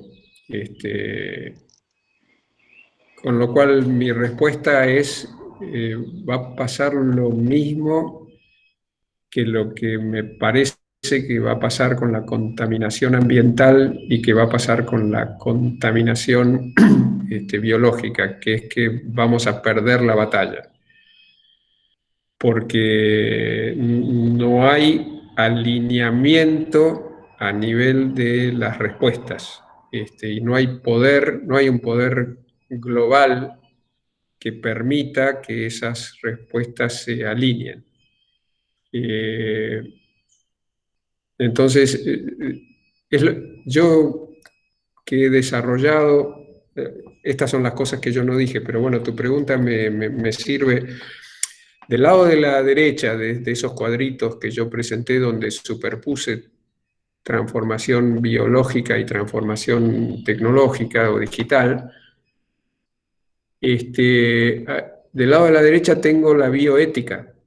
O sea, existiría teóricamente la posibilidad de codificar y de desarrollar ciertas prácticas que evitaran la contaminación, que evitaran la viralización, que evitaran o que previnieran la transmutación o la mutación, digamos, biológica de los virus en este caso. Pero por el contrario, lo que está pasando es que esas normas de bioética no solo no se están cumpliendo, sino que se están transgrediendo. Y entonces existen, aun cuando puedan ser teorías conspirativas, algunas y bastante fundadas en algunos casos, presunciones de que esos bichos han mutado en un laboratorio, no han mutado, digamos, naturalmente, por así decirlo. Podría llegar a pasar. Y del lado de la tecnoética, porque así como tengo biotecnología, tengo tecnología ética asociada a la tecnología. Y yo tengo mucho trabajo hecho en relación con el tema de la tecnoética y cuáles deberían ser, digamos, las normas que deberían seguirse a los efectos de evitar la contaminación digital, por ejemplo, en este caso. Pero la contaminación digital, que es lo que está haciendo Facebook, lo que está haciendo Mark Zuckerberg, es precisamente lo que Mark Zuckerberg no quiere dejar de hacer, porque su negocio consiste en contaminar. digitalmente, y porque los incentivos están todos alineados para que él siga contaminando. Ahora hay un movimiento en Estados Unidos donde parecería ser que empieza a haber una reacción por parte del Poder Legislativo y hay audiencias, etcétera, etcétera. Pero me da la impresión de que es una batalla perdida. Todo lo que ha pasado, por ejemplo, digamos, consecuencias de la contaminación digital es el hecho de que Facebook haya vendido a Cambridge Analytics un perfil de 70 millones de votantes en Estados Unidos que, según, digamos, fundadas investigaciones, han torcido el resultado de la elección en favor de Trump y en detrimento de Hillary Clinton, porque se concentraron en 3 estados que eran los que, digamos, inclinaban el fiel de la balanza para un lado o para otro. Con lo cual, si tu pregunta es qué va a pasar, mi respuesta breve es nada bueno. Lo cual no quita que todos tengamos que hacer cosas como las que hace Adriana, que es embarcarnos en algún grado de militancia para tratar de evitar que eso ocurra, aun cuando sepamos que la batalla está perdida de antemano. Hay un autor por allí que dice que no hay nada más digno que emprender una batalla aun cuando se sepa de antemano que uno va a ser derrotado.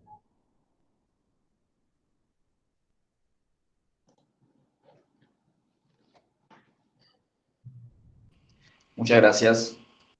Yo quería hacer una consulta, si puede ser. Sí, Ignacio. Todo esto, digamos, todavía no, obviamente no tuve ningún tipo de tiempo para procesarlo, pero intenté, mientras lo escuchaba y demás, bajar un poco todos estos conceptos a la vida cotidiana de uno. En mi caso, yo trabajo para una bodega, trabajo en la zona de microcentro y Puerto Madero, muy relacionado con lo que es la gastronomía y demás, y pensaba algunas cosas, como por ejemplo, bueno, me pasa muy seguido que voy por el centro, yo no sé si alguien tuvo la oportunidad de ir, la mitad del centro está cerrado, con todos los locales por alquilar o sin ni siquiera, lo cual el cambio es increíble con respecto a otro, al año pasado, por ejemplo, y muchas veces pienso y digo, ¿qué harías si yo mañana te regalo un local de acá en el centro? Te lo regalo, ¿eh? ¿Qué modelo de negocio, qué negocio generarías como para poder ser rentable? Entonces, lo que quería, digamos, consultar es lo siguiente, más allá de esta transformación digital y para dónde vamos, hay algunos modelos de negocio, como por ejemplo los restaurantes, principalmente, bueno, justo invito a que piensen en el microcentro porque es la zona más damnificada del país, quizás. Y yo charlando con muchos de los dueños, se reinventaron de alguna manera, tienen un sistema de delivery con alcances mayores a los normales, o cajas de regalo, o esto, o lo otro, etcétera. Pero obviamente que no llegan ni siquiera a poder estar a un 30% de su actividad. Entonces, justo que estaban hablando de esto del cambio o de las nuevas propuestas de los modelos de negocios, y lo que quería consultar es lo siguiente, esto que nos está pasando, esta transformación que trae el COVID, deja sin efecto, o por lo menos por unos años, algunos modelos de negocios que son insostenibles. Entonces, como por ejemplo ¿no? Un restaurante, imagínense un restaurante de buen nivel, que por más que haga el delivery que haga, no hay comparación. ¿Qué hacemos, por ejemplo, como país, cuando un modelo de negocio queda totalmente obsoleto? Porque ahora, digo, bueno, están intentando darle una mano de alguna manera u otra, pero es insostenible. Por más que vas a hacer 2 años, pagarle los sueldos a todos, pagarle los alquileres, o sea, no se puede.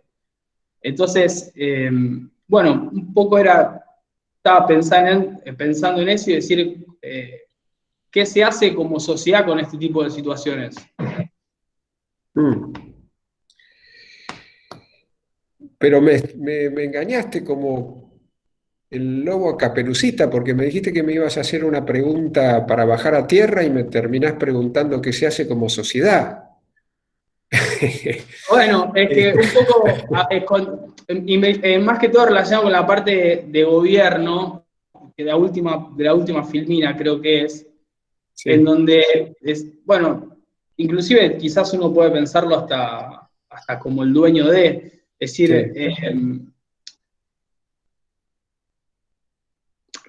¿qué hacemos? En realidad no, en realidad lo pienso más como sociedad en el sentido de decir, estos modelos de negocios que se generan nuevos por la pandemia, también tiene su lado B, que son todos estos modelos de negocio que en este periodo de tiempo van a quedar totalmente obsoletos. Entonces, ¿qué hacemos con todo eso? ¿Dejamos que siga su curso natural o...? Déjame, puedo ensayar alguna respuesta siguiendo el curso de tu pregunta. El primer interrogante que te haces es ¿qué pasa si me dicen te regalo un local, ¿no? Porque está cerrado.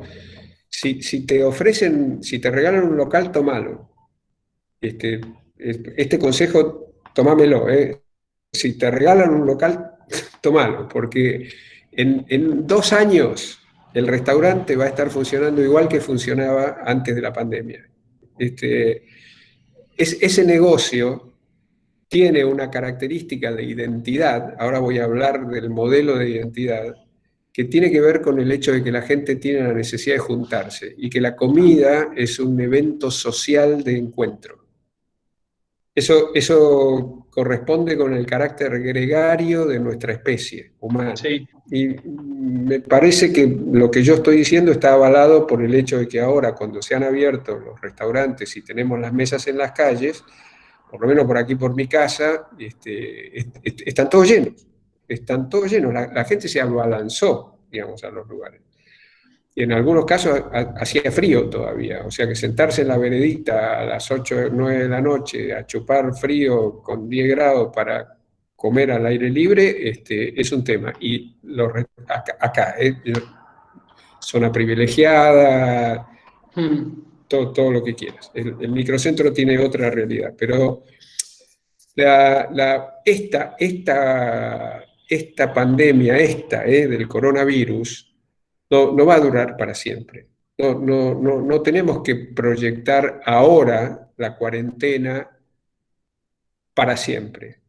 La cuarentena se va a terminar en 2 años y esto de la nueva normalidad puede ser que se asiente para ciertas actividades, no necesariamente para otras, y puede ser que eventualmente tengamos un cambio de hábitos en los cuales, bueno, vamos a ser más cuidadosos, eventualmente no vamos a tocar el pan del otro, porque nos vamos a lavar la mano antes de empezar a comer, todas esas cosas, digamos, podría llegar a pasar. Gente que va a usar barbijos, como debes haber visto en películas, gente que usa barbijos en Japón o en, digamos, Extremo Oriente, habiendo pasado por muchísimas pandemias y viniendo, digamos, culturalmente, como ha sido señalado muchas veces, del hecho de que no se dan la mano, de que se saludan con reverencias y todas estas cosas porque pasaron por pandemias antes y porque aprendieron cosas que nosotros no aprendimos.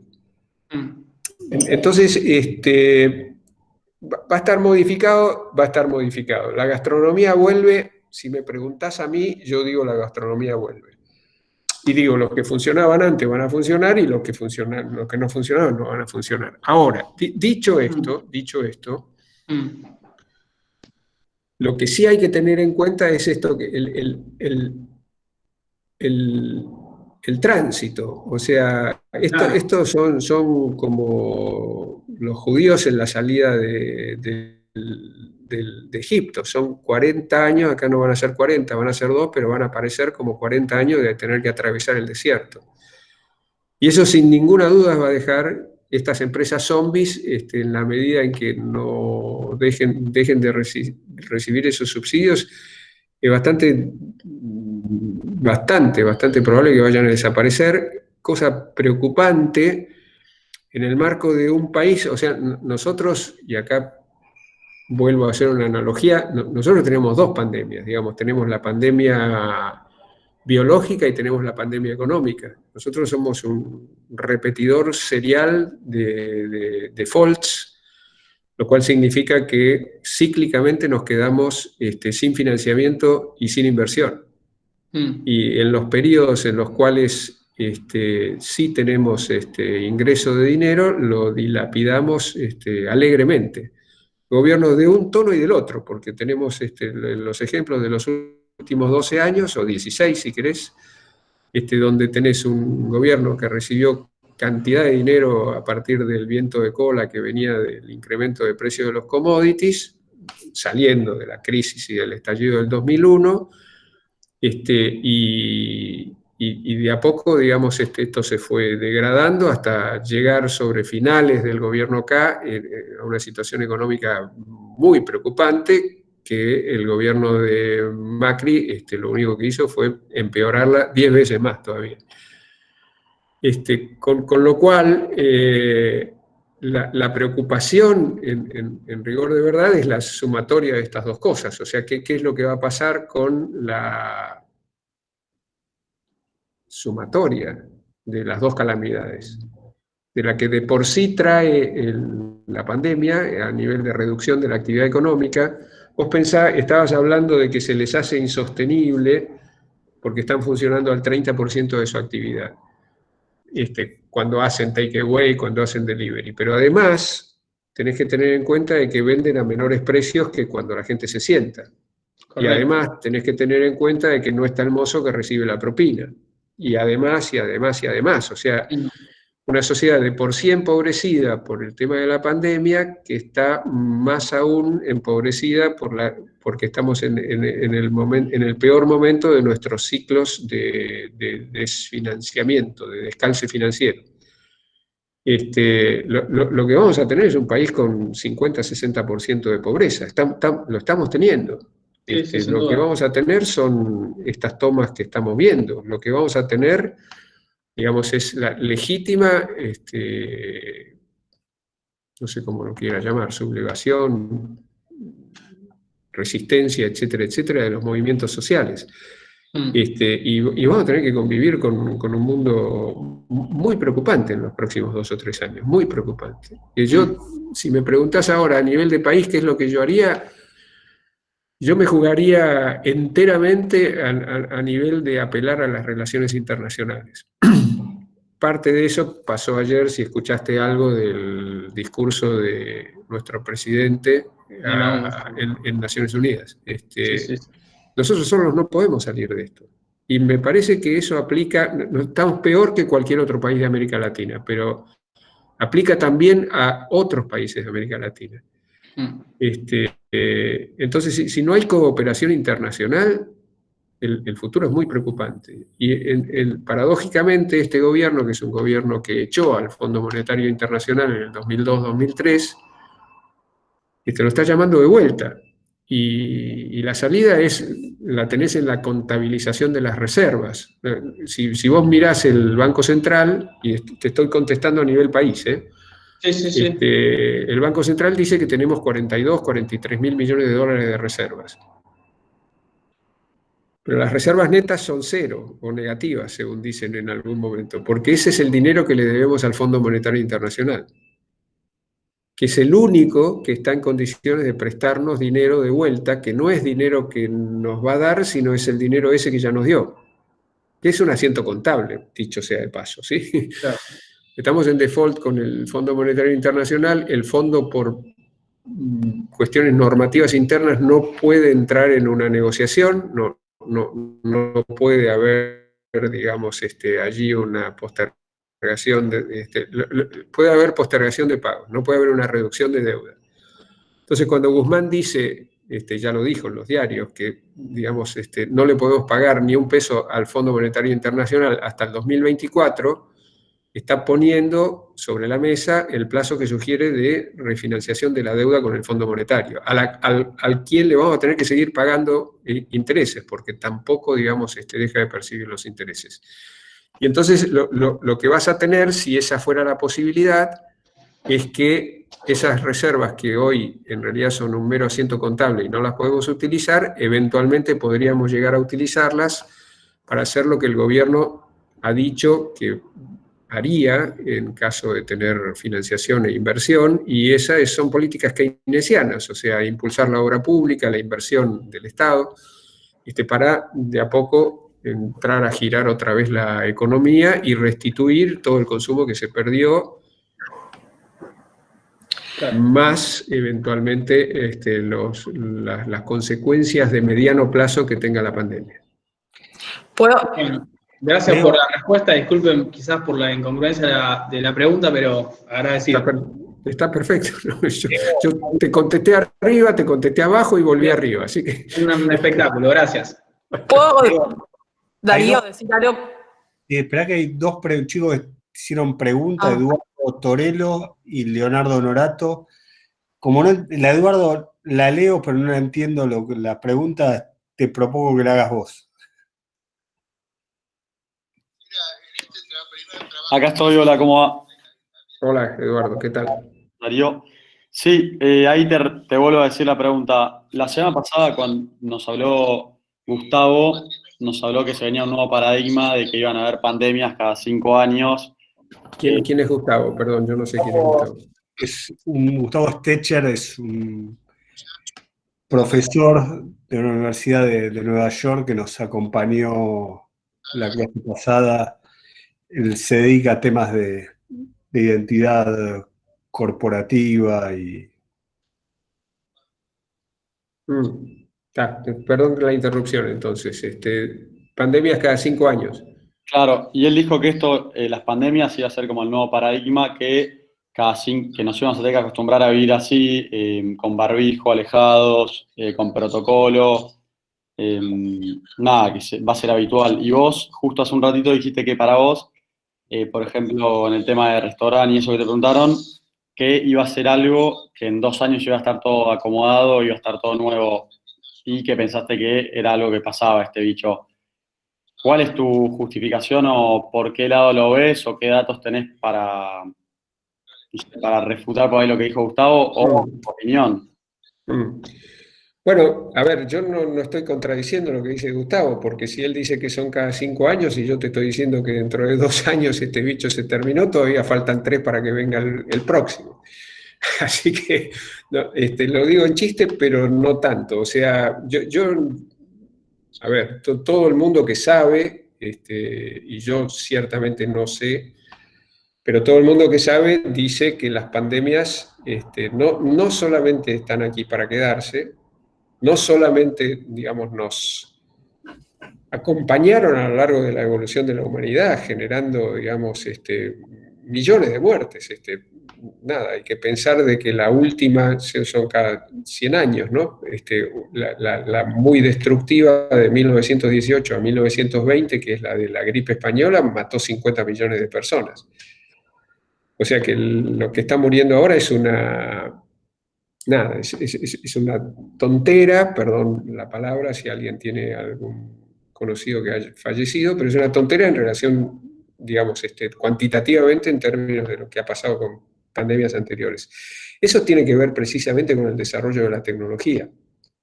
Es lo que yo decía, la tecnología, así como tiene estos aspectos de viralización y de contaminación digital, como lo llamaba Elmer, al mismo tiempo nos ha permitido pasar por esta pandemia de una manera mucho más leve. Todavía no hemos pasado, pero estamos pasando de una manera mucho más leve que las anteriores. Entonces, yo creo que mi respuesta no es incongruente en el sentido, yo no digo que no vaya a dejar rastros desde el punto de vista de los hábitos sanitarios. Esto me parece que sí, las sociedades que aprenden, como mencioné, las sociedades de Extremo Oriente, parecería ser, e incluso están atravesando esta pandemia de una manera, digamos, con notoria casuística menor que la que tenemos nosotros. Y eso tiene que ver con que tienen hábitos más saludables. Lee las estadísticas de Japón, de Corea, en fin, todos o muchos de los países de Medio Oriente, Lejano Oriente, quiero decir. Ahora, la otra cosa que yo me permitiría señalar, y no lo digo desde el saber, sino desde la ignorancia, es que esta presunción de que vamos a tener una pandemia cada 5 años, yo no le asignaría tanta linealidad, y si me preguntaras a mí, por los episodios que se vienen viendo y cómo se vienen dando, parecería ser de que se va a acelerar, digamos, el ritmo de ocurrencia de las pandemias. Si efectivamente estuviéramos en una curva que es exponencial, vos sabés que las curvas exponenciales al principio son prácticamente paralelas al eje de las abscisas, no se levantan. Pero cuando se levantan, pegan, digamos, el salto para arriba muy rápidamente, ¿sí? Entonces, no sé de dónde sale esto de cada 5 años, no lo conozco, me parece que... También lo dijo en forma genérica, lo dijo 5 años por 5 años. No, está bien, pero lo que quiero decir... Más acelerado el tema de que va a haber más seguido pandemias. Sí, más seguido sí, pero no de manera lineal, sino discontinua. Es una función no lineal. ¿Cuál es la forma que va a tener? No sé, pero es una función no lineal. Y después, con respecto, digamos, a la tecnología en sí misma, y más allá de toda esta fantasía que yo les traje acerca de los cyborgs y de la fusión, digamos, de la especie humana con el desarrollo de la tecnología, lo que sí, digamos, es bastante plausible es pensar que haya vacunas inteligentes. Tal vez ustedes hayan leído que la vacuna que se está ensayando, las vacunas que se están ensayando, salvo una de ellas, creo, de las que se conocen, no son las vacunas tradicionales que te inyectan un poquito de virus para que desarrolles los anticuerpos sin tener graves consecuencias.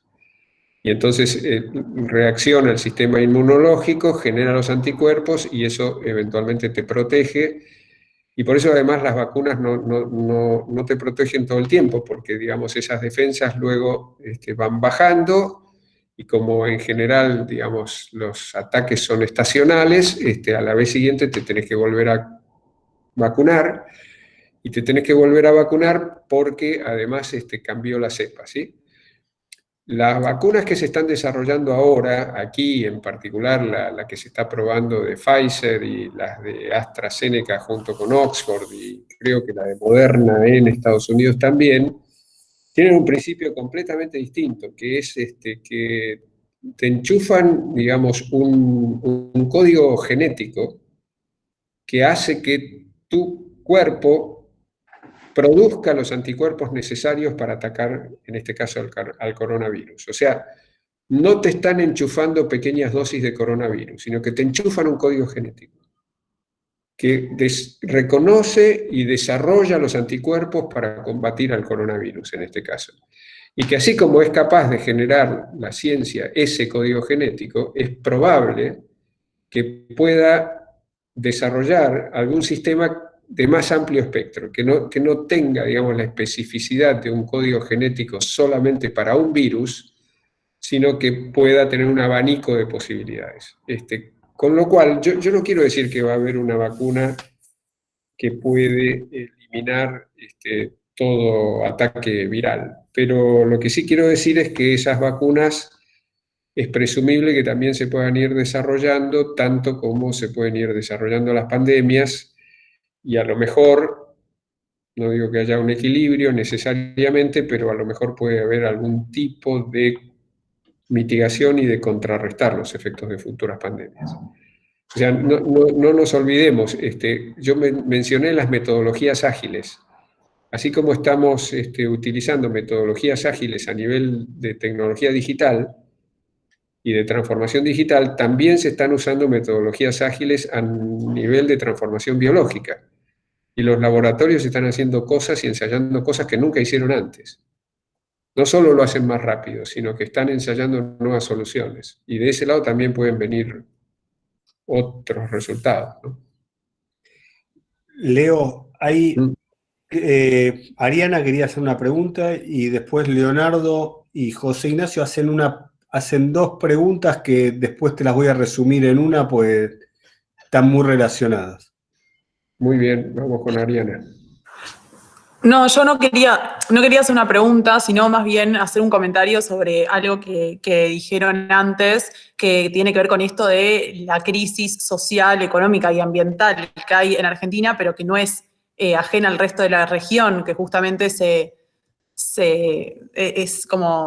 habla de lo mismo, esto de que está pasando ahora, por ejemplo, en nuestro país, con las quemas, etcétera, y todos los incendios que están habiendo en el norte, también está pasando en el resto de la región, y como un poco este reconocimiento legítimo de la deuda ecológica del norte global que debería haber hacia el sur, ¿no? Esto de que, o sea, nuestro sistema financiero y económico, como vos bien dijiste, requiere de un crecimiento constante del PBI que no es compatible con un mundo con recursos limitados. Entonces, lo que necesitamos como cierto equilibrio ecológico, que en definitiva se basa en la preservación de bienes comunes latinoamericanos, como por eso también las economías del norte miraban con tanto, están mirando los incendios y lo que ahora está pasando en el Delta y lo que pasó hace unos años, hace un año en el Amazonas, y estos mismos estados los que lideran los organismos de financiamiento internacional, en los que América Latina está tan endeudado como es el FMI, que también mencionaste antes vos, Leonardo.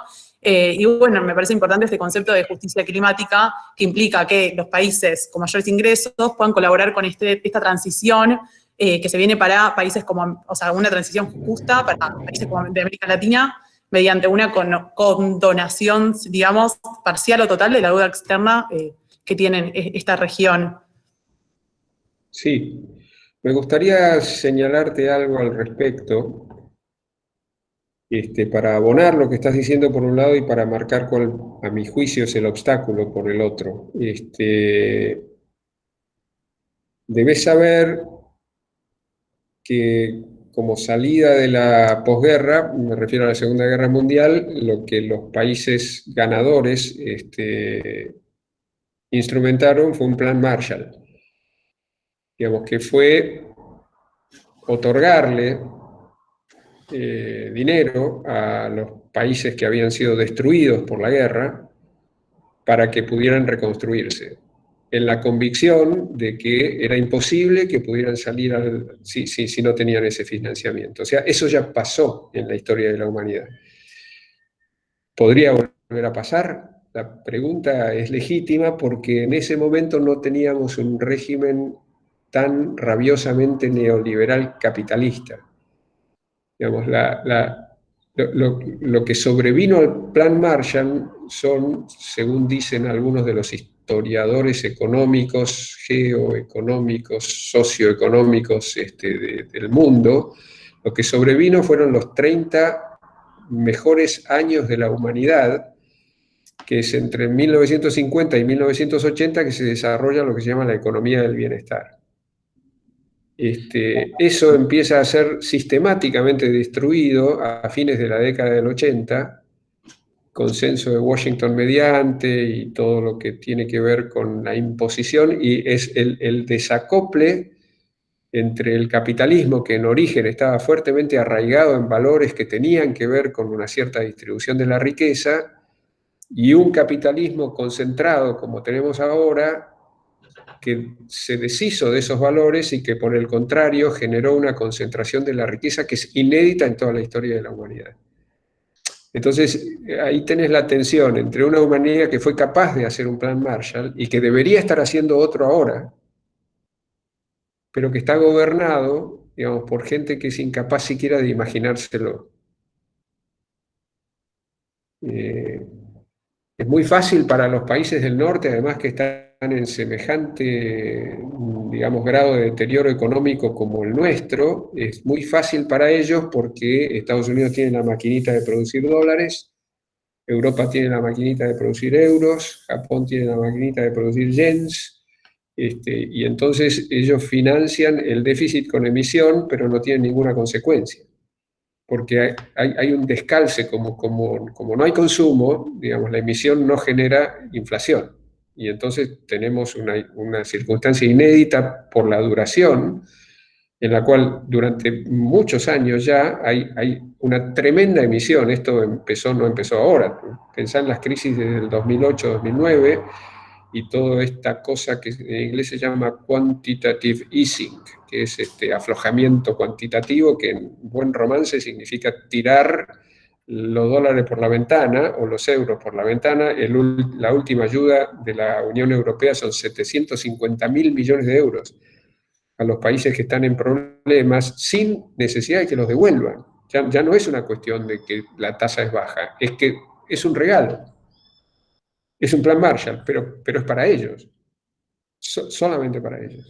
Entonces, nosotros no tenemos esa facilidad y no hemos tenido tampoco la capacidad política, geopolítica, de unirnos como Latinoamérica y generar una unión latinoamericana como la Unión Europea ha podido generar esta unión. Si nosotros tuviéramos una moneda latinoamericana, es bastante probable que la emisión de esa moneda sirviera mucho más para desarrollar inversiones que los dólares que no tenemos, ¿sí? En fin, yo creo que es posible imaginarlo. La dificultad está en esta economía neoliberal capitalista y en el desprendimiento del capitalismo financiero y el capitalismo económico de base, ¿no? Leo, Leonardo y Honorato y José Ignacio López hicieron dos preguntas, pero José voy Ignacio López. José Ignacio López. Igual que el periodista amigo de Alfonsín. Así es, y padre de Pablo. ¿Tu papá? No, Pablo López era el hijo de José Ignacio López. Ajá, bien. Sí, la pregunta es...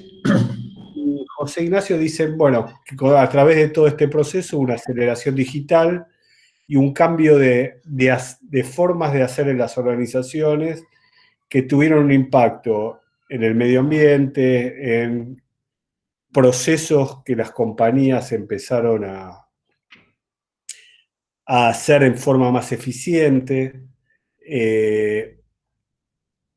Entonces preguntan ambos si entendés que esta sinergia de estos cambios que se vinieron para quedarse o habrá una vuelta atrás después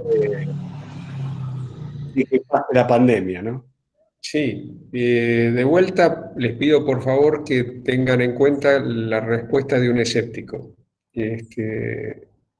Y les pido que piensen que yo no soy un nativo escéptico. Yo no era, digamos, tan escéptico cuando era más joven que lo que soy ahora, habiendo visto cómo se comportan muchas de las empresas.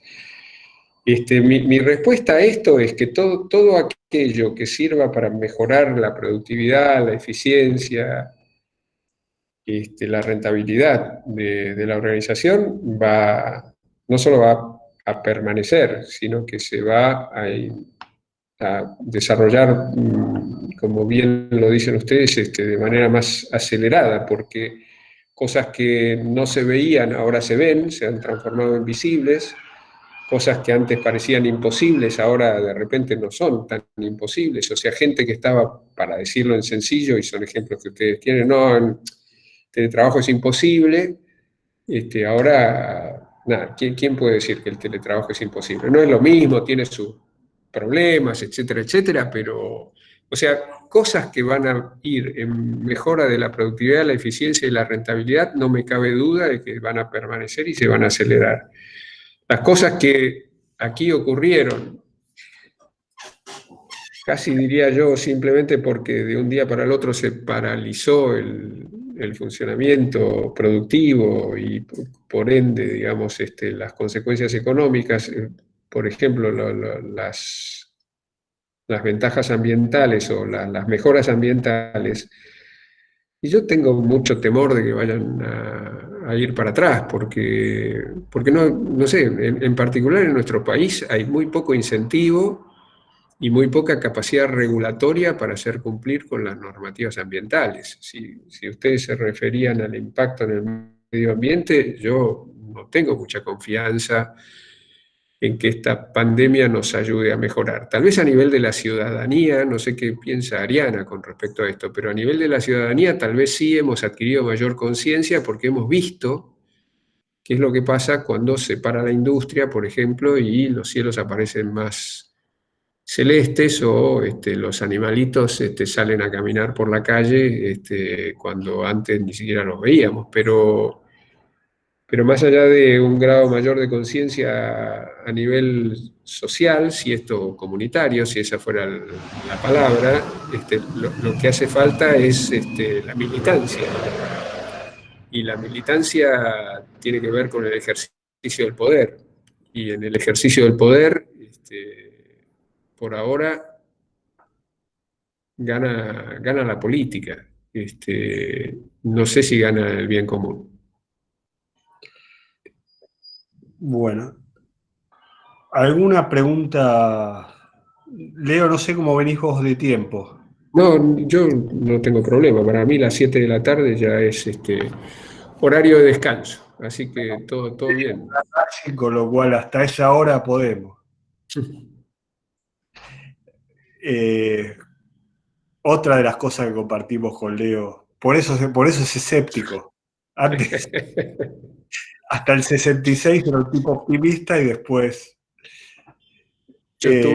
Yo estuve, Darío, vos eras muy chiquito, yo estuve en el 67 en la cancha de Racing cuando le ganamos 2-1 o 1-0, no, 2-1 al Celtic, después de haberle pegado un piedrazo en la cabeza al arquero, antes de que empezara el partido. Yo en ese momento era muy, muy, muy chiquito, tenía 2 años. Sí. Chicos, ¿alguna pregunta más? Grace.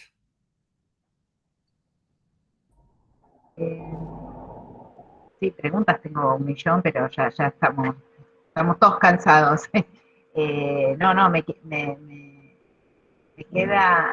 Quedo regulando y quedo pensando en lo que como ciudadanos, ¿no?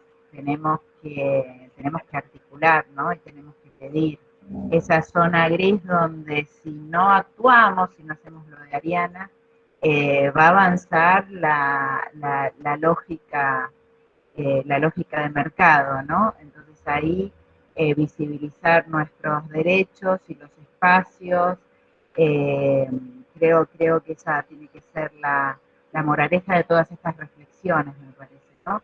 Nosotros con el marco de nuestra responsabilidad social, de la construcción de valor público desde la universidad pública, creo que hay que visibilizar y creo que le tenemos que dar entidad y discusión. Así que nada, agradecida por el aporte, Leonardo, de todas las reflexiones de este año, que fue muy, muy productivo para vos. Sí, la verdad es que nada, he estado mucho más activo en la parte académica y en la parte de presentaciones y, en fin, hay beneficios secundarios, efectivamente. Martín te pregunta, una pregunta, vamos a quedarnos hasta tarde, si ves algún posible surgimiento de nuevos modelos organizacionales como respuesta a esta nueva realidad, ¿no? Sí, efectivamente daría para toda otra charla, pero sí los hay. Podría citar, y desde hace mucho tiempo, no necesariamente de ahora, pero se han puesto más de manifiesto ahora, está toda esta perspectiva de los ecosistemas organizacionales, que entraña modos de gestión muy diferentes de relación con las distintas partes interesadas. Modelos que son menos hegemónicos eventualmente y más paritarios en el sentido de más reconocimiento de derechos y obligaciones de las partes. Dentro de lo que son ecosistemas organizacionales, si les interesa, hay alguna bibliografía acerca de un modo de organización que se llaman la organización caórdica. Caórdica es un neologismo, es una condensación de caos y de orden. El señor que desarrolló este modelo se llama D.E.E. Hock, H-O-C-K, un libro que publicó Granica que se llama El nacimiento de la era caórdica, donde él fue el fundador, el gestor de Visa, la tarjeta de crédito. Si saben ustedes cómo funciona una tarjeta de crédito, Visa en particular, lo que tiene es una intensa cooperación a nivel del funcionamiento del modelo operativo y en particular del clearing entre las compras y las ventas, y los bancos intervinientes, y los proveedores y los clientes, y por el otro lado, Visa tiene una intensa competencia por parte de sus mismos dueños, que son los bancos, en todo lo que tiene que ver con la comercialización de los plásticos. Entonces, es un modo de... Y ahora últimamente